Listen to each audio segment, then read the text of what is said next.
In the United States, an 18-year-old gunman opened fire at a Texas elementary school, killing at least 19 children and 2 adults. Officials said the gunman went from classroom to classroom on the shooting rampage before being killed by law enforcement. Alan Bergnier reports. The assault at Robb Elementary School in Uvalde, Texas, is the deadliest in the United States since a gunman killed 20 children and 6 adults at Sandy Hook Elementary in Newtown, Connecticut in December 2012. Officials said the gunman shot and wounded his grandmother before driving to the school. He crashed his truck outside the building, then ran into the school. The intruder is deceased, and we are not actively looking for another individual or any other suspects in this case. We definitely ask you all to keep the families that are involved in your prayers. Hours after the attack, parents were still awaiting word on their children. There's a lot of confused parents, too, where they don't know where Miss Garcia's at, and that's what I'm trying to figure out. Where is she at? I haven't heard anything, I got a call or anything. The suspect, identified as Salvador Ramos, bought 2 assault rifles after he turned 18. He had hinted on social media that an attack could be coming and kids should watch out. A visibly shaken U.S. President Joe Biden urged Americans to stand up to the gun lobby, which he blames for blocking enactment of tougher gun laws. As a nation, we have to ask, when in God's name are we going to stand up to the gun lobby? When in God's name we do what we all know in our gut needs to be done? The idea that an 18-year-old kid can walk into a gun store and buy 2 assault weapons is just wrong. The attack in Uvalde is the deadliest school shooting in Texas history. It adds to the grim tally in the state, which has been the site of some of the deadliest shootings in the U.S. in the last 5 years. Alan Bergnier, TVB News. A man suspected of pulling a gun and killing a stranger on a New York subway train on Sunday has been arrested by police yesterday. Police say the motive for the unprovoked attack remains a big mystery. 25-year-old Andrew Abdullah was arrested at his lawyer's office. He was charged with second-degree murder of 48-year-old Daniel Enriquez, who was fatally shot in the chest as he rode on a subway car Sunday morning. Abdullah was described as a gang member with a criminal history dating back to 2016. Police disclosed they briefly stopped him after the shooting, but they let him go because his clothes didn't match the description they were given. 美國德州小學發生槍擊案，遇害人數增至21人，另外有多人受傷。18歲槍手被擊斃。大批警員趕到由瓦爾迪市案發嘅小學調查，學生人數少於600。校區喺中午過後話校內出現槍手，暫時封鎖校區內嘅所有學校。死者包括18個小朋友同埋3個成人。槍手相信係被到場嘅警員擊斃。有報道話，槍手嘅祖母案發之前亦都被槍手開槍打傷。警方話槍手係單獨犯案，正調查佢嘅行兇動機。美國德州一間小學發生槍擊案，一個18歲槍手開槍殺害至少18個學童同埋3個成人之後，被警方擊斃。美國總統拜登話，容許18歲槍手購買武器係錯誤，咁呼籲採取行動收緊槍械管制。大批警員到案發小學戒備，直升機喺上空巡邏，家長趕到學校了解情況，有人情緒激動。間小學位於美國德州第2大城市聖安東尼奧以西大約135公里嘅尤瓦爾迪市。星期二接近中午嘅時候發生槍擊。有線新聞網絡引述執法人員報導，槍手喺向自己祖母開槍之後，揸車到學校犯案。當時手持一支步槍同埋一支手槍進入校內開槍，多人傷亡。警方話，死者大部分都係兒童，亦都包括教師。州長阿博特話，槍手係18歲由瓦爾迪市嘅居民拉莫斯，喺犯案之後身亡，相信係被到場警員擊斃。警方話，槍手係單獨犯案，正調查佢嘅行兇動機。校區喺案發之後決定提早2日結束今個學年。今次係德州有史以嚟最嚴重嘅校園槍擊案，對上一次發生喺4年前。一個槍手闖入休斯敦一間中學，開槍射殺10個人。白宮下半旗致哀。無線電視記者陳淑儀報導。美國總統拜登就德州小學槍擊案發表講話，話係時候限制槍械使用。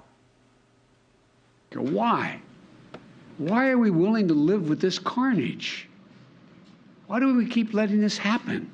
It's time to turn this pain into action. For every parent, for every citizen in this country, we have to make it clear to every elected official in this country, it's time to act. 美國德州一間小學發生槍擊案，一個18歲槍手開槍殺害最少19個學童同埋2個成人之後，被警方擊斃。大批警員到案發小學戒備，直升機喺上空巡邏，家長趕到學校了解情況，有人情緒激動。間小學位於美國德州第2大城市聖安東尼奧以西大約135公里嘅尤瓦爾迪市。星期二接近中午嘅時候發生槍擊。有線新聞網絡引述執法人員報導，槍手喺向自己祖母開槍之後，揸車到學校犯案。當時手持一支步槍同埋一支手槍進入校內開槍，多人傷亡。警方話，死者大部分都係兒童，亦都包括教師。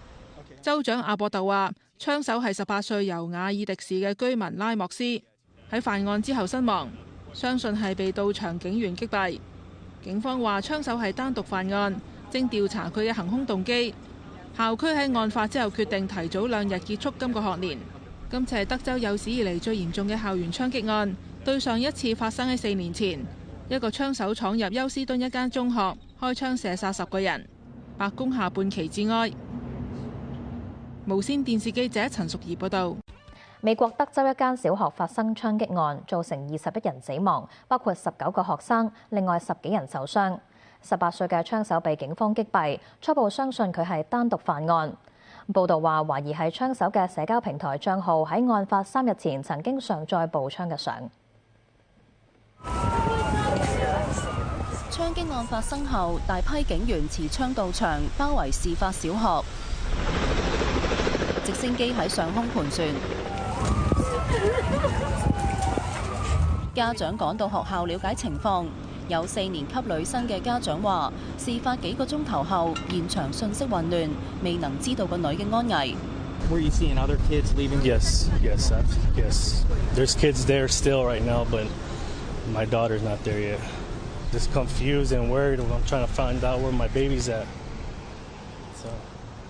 出事小學位於德州南部第2大城市聖安東尼奧以西大約135公里嘅尤瓦爾迪市，距離墨西哥邊境大約120公里。德州警方話，槍手向自己祖母開槍之後，揸車到學校。當地星期2朝早大約11點半，着住避彈衣，持一支手槍同一支 AR-15步槍進入多間課室開槍。死者大部分係小學生，亦都包括教師。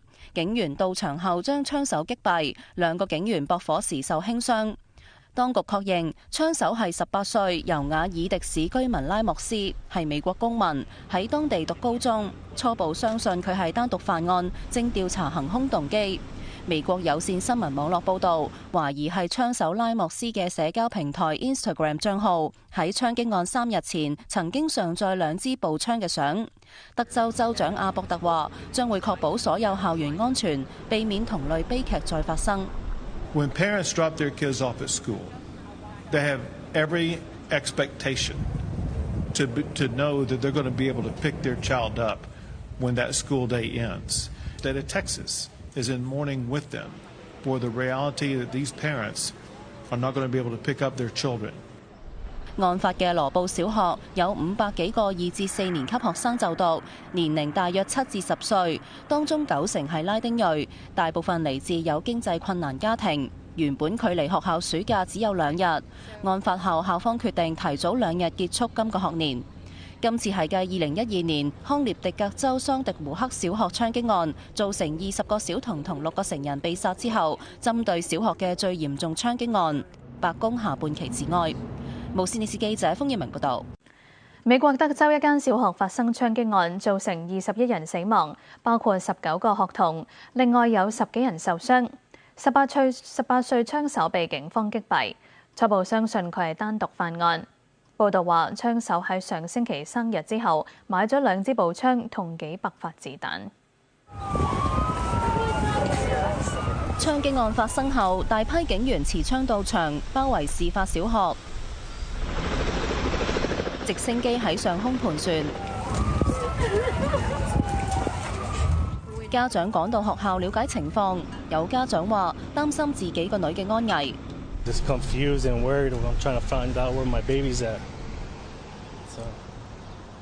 出事小學位於德州南部第2大城市聖安東尼奧以西大約135公里嘅尤瓦爾迪市，距離墨西哥邊境大約120公里。德州警方話，槍手向自己祖母開槍之後，揸車到學校。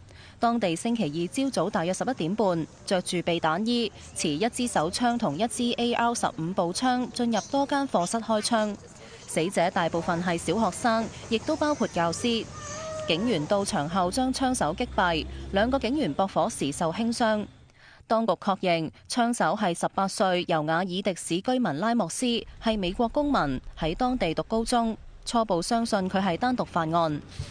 美國有線新聞網絡報導，懷疑係槍手拉莫斯嘅社交平台 Instagram 帳號喺槍擊案3日前曾經上載2支步槍嘅相。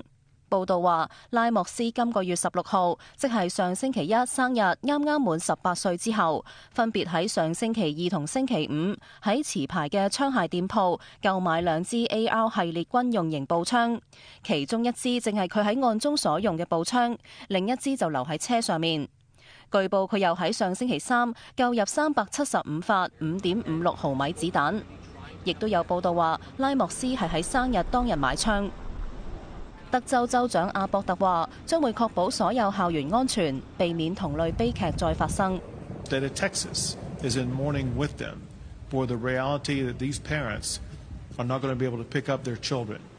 案發嘅羅布小學有500幾個2至4年級學生就讀，年齡大約7至10歲，當中90%係拉丁裔，大部分嚟自有經濟困難家庭。原本距離學校暑假只有2日，案發後校方決定提早2日結束今個學年。今次係繼2012年康涅狄格州桑迪胡克小學槍擊案造成20個小童同6個成人被殺之後，針對小學嘅最嚴重槍擊案，白宮下半旗致哀。無線電視記者風月明報導。北韓喺美國總統拜登結束亞洲之行後第2日，再度試射彈道導彈。南韓聯合參謀本部話，北韓朝早唔夠1小時內，由首都平壤順安一帶接連向東部海域發射3枚嘅彈道導彈。其中1枚相信係洲際彈道導彈。南韓總統尹錫悅就事件召開國家安全保障會議。呢一次係北韓今年第17次試射導彈，亦都係尹錫悅就職之後嘅第2次。德州小學發生槍擊案之後，美國總統拜登話係時候加強限制槍械使用。有參議員亦都促請國會通過相關法案。德州總檢察長就建議容許教師配槍。結束第一次亞洲之行回國後，即刻就要就嚴重槍擊案發表講話。美國總統拜登話係時候限制槍械使用。It's time to turn this pain into action. For every parent, for every citizen in this country, we have to make it clear to every elected official in this country, it's time to act. 拜登強調，俾一個18歲少年行入槍械店購買攻擊性武器係錯誤，必須有勇氣改革呢個行業。佢又話民眾唔會忘記嗰啲阻礙通過槍械管制法案嘅人。民主黨參議員麥菲亦都促請國會通過槍械暴力法案。Nowhere else do little kids go to school thinking that they might be shot that day.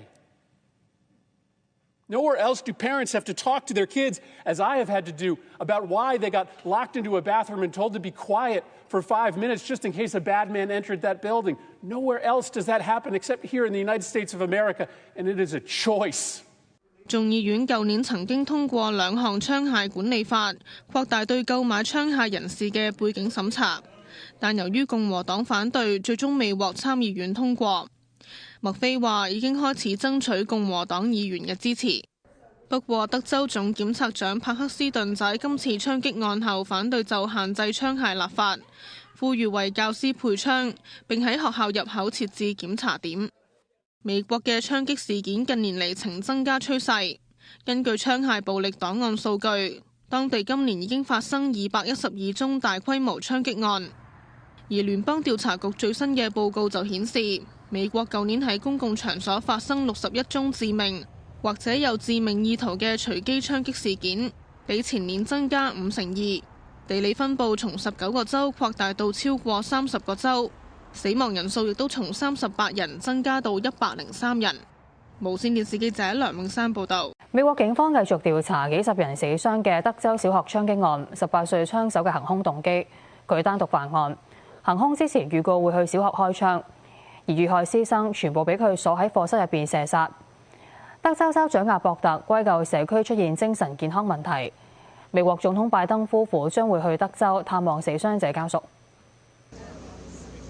美國德州尤瓦爾迪市發生槍擊案嘅小學外面，星期三仍然有大批警員把守，唔少居民到市內嘅社區中心互相擁抱安慰。